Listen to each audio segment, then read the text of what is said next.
Assalamualaikum warahmatullahi wabarakatuh. Salam sejahtera bagi kita semua. Semoga kita diberi kesehatan dimanapun kita berada. Pertama-tama perkenalkan, nama saya Muhammad Fikri, NIM saya 28921501198. Saya dari Fakultas Ekonomi dan Bisnis, Program Studi Manajemen semester 3. Sebagai syarat penilaian ujian tengah semester, presentasi saya kali ini adalah presentasi dari mata kuliah Manajemen Keuangan dengan dosen pengampu Ibu Iva Masrifa SEMM dengan tema biaya modal atau cost of capital.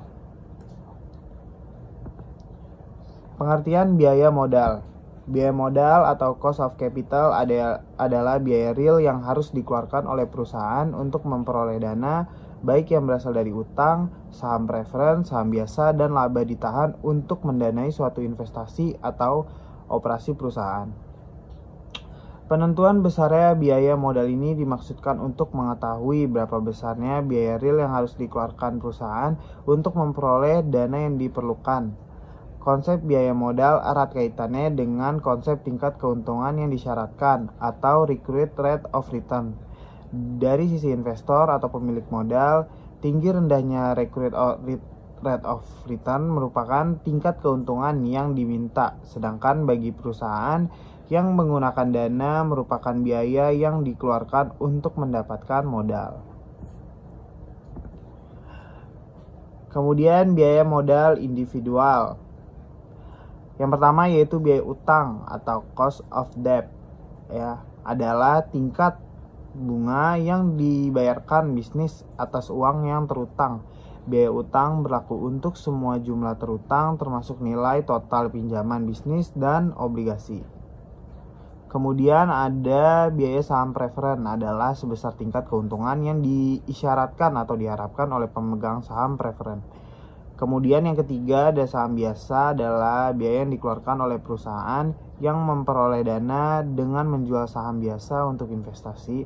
Dan yang keempat ada saham baru, merupakan biaya yang dikeluarkan oleh perusahaan untuk memperoleh dana dengan menjual saham biasa baru.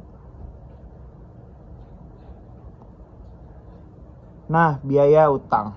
Rumus dari biaya utang yaitu KD sama dengan KB dalam kurung 1 dikurang teks Keterangannya itu KD itu biaya utang setelah pajak, KB itu biaya utang sebelum pajak, dan teks itu adalah tax rate atau tingkat pajak.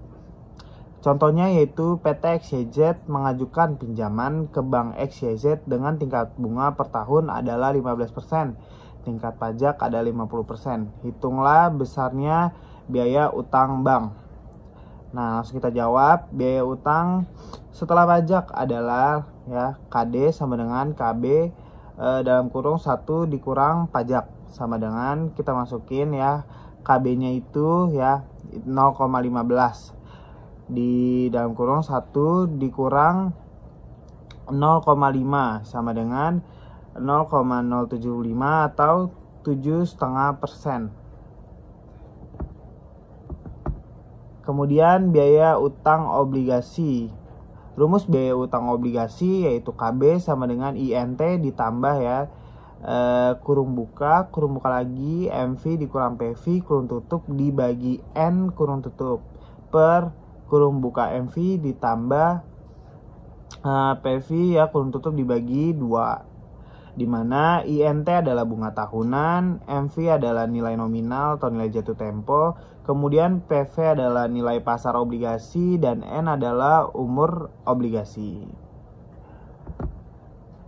Nah, biaya utang obligasi contohnya yaitu PT ABC memperoleh modal dengan menjual obligasi jatuh tempo 5 tahun bernilai nominal sebesar 22 juta dengan kupon rate tahunannya 15%. Jika obligasi tersebut terjual dengan harga 21 juta, berapa biaya utang obligasi tersebut jika diketahui tingkat pajak penghasilan 18%? Jawabannya yaitu KB sama dengan INT ditambah rumus yang tadi kurung buka MV dikurang PV kurung tutup dibagi N terus per kurung buka MV ditambah PV ya, kurung tutup dibagi 2. KB sama dengan 3.300.000 ya, ditambah kurung buka ya 22 juta dikurang 21 juta dibagi 5 ya. Kemudian di bawahnya itu 22 juta ditambah 21 juta dibagi 2. KB-nya sama dengan 3.300.000 ditambah yang tadi 22 juta dikurang 21 juta dibagi 5 ya, 200.000 hasilnya. Jadi 3.300.000 ditambah 200.000 dibagi 500.000 sama dengan 7 ya, jadi 7%. Kemudian kita hitung ya setelah pajak, KD sama dengan KB ya. Rumusnya tadi 1 dikurang pajak sama dengan, kita masukin yang 7% tadi ya, 0,07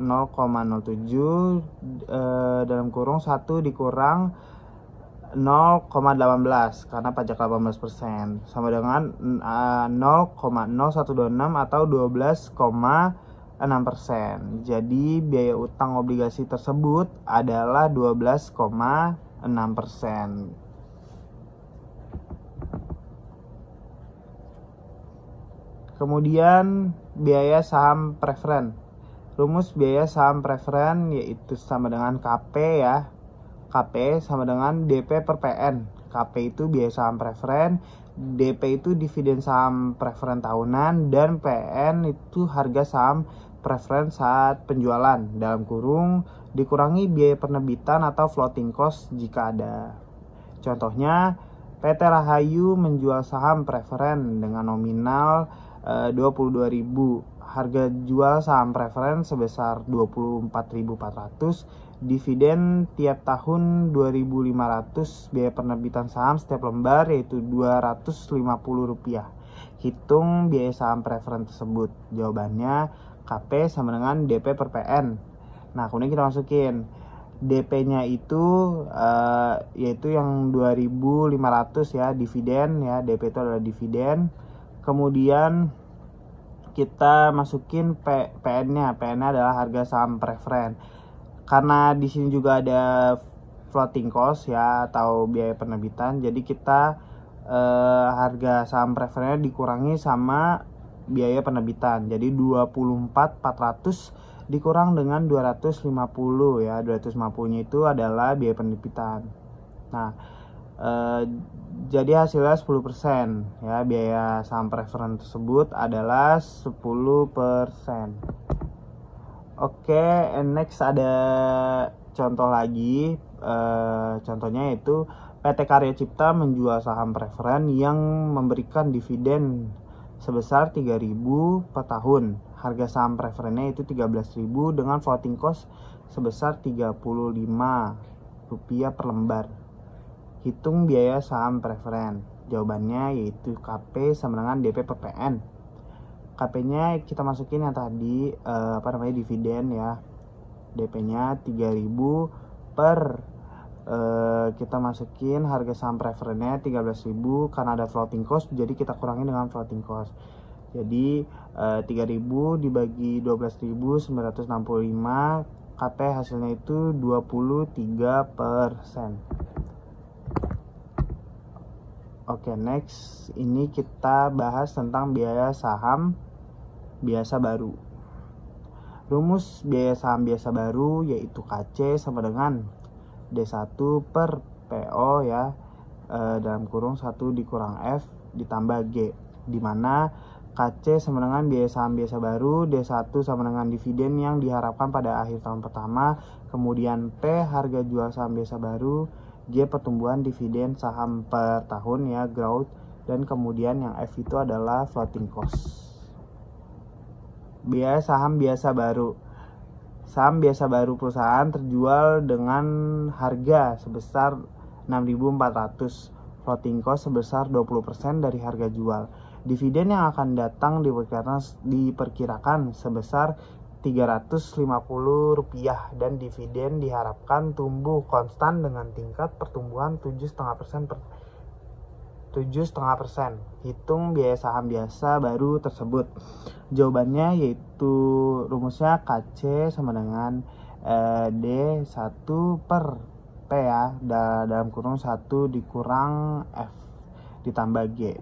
KC sama dengan 350 ya per 6.400. Kemudian dalam kurung itu 1 dikurang 0,20.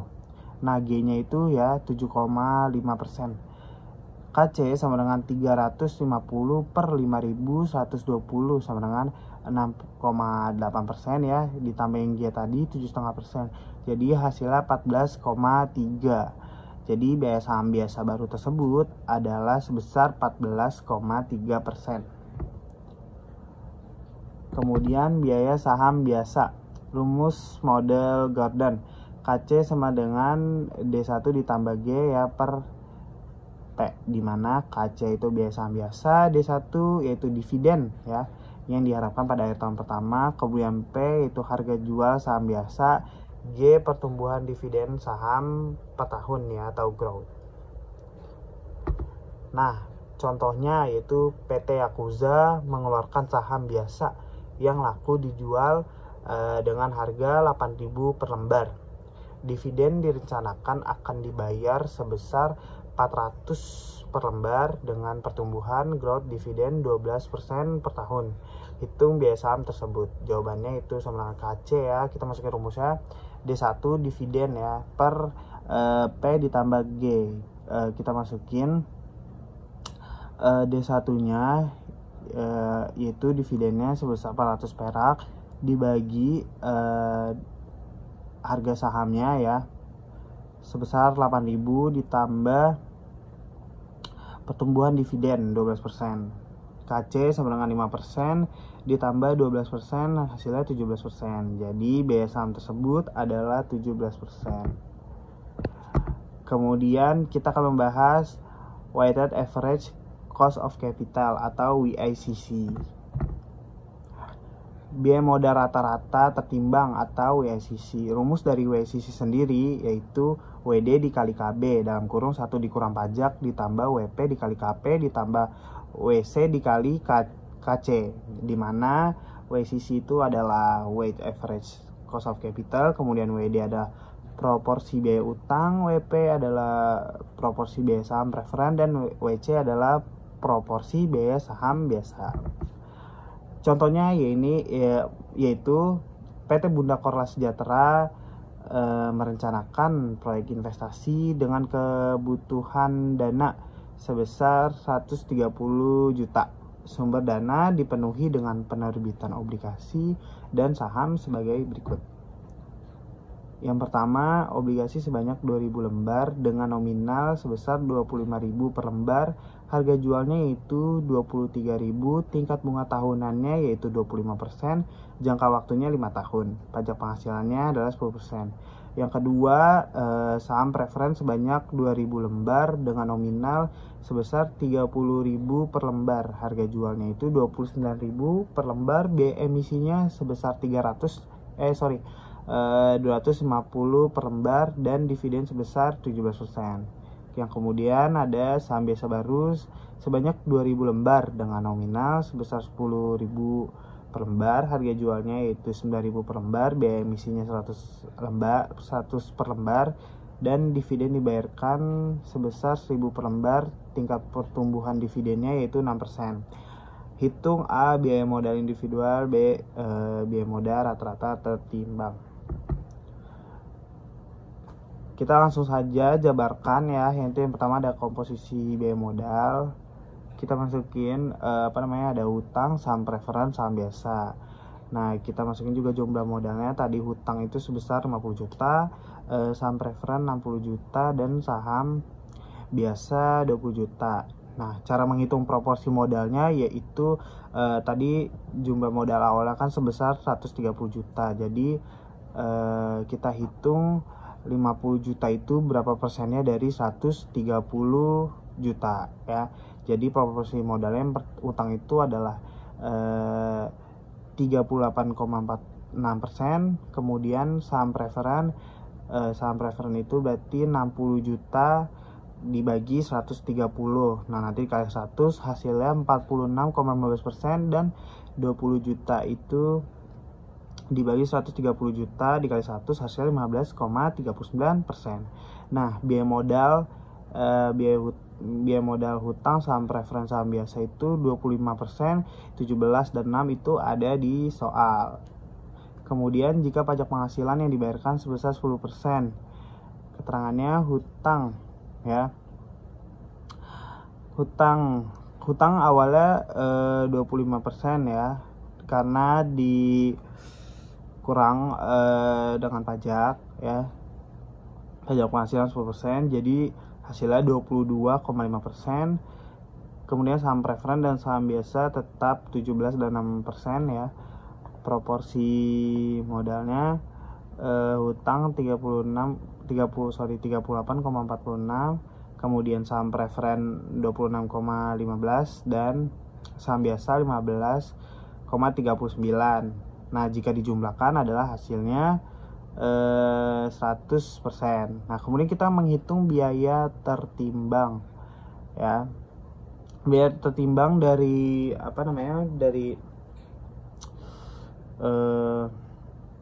hutang yaitu sebesar 8,65%, kemudian saham preferen 7,84%, dan saham biasa yaitu 9,23%, dan jumlahnya itu sebesar 25,72%. Itu saja yang bisa saya sampaikan. Semoga ilmu yang saya sampaikan bisa bermanfaat bagi kita semua. Mohon maaf apabila saya masih banyak kesalahan dalam penyampaian. Saya akhiri. Wassalamualaikum warahmatullahi wabarakatuh.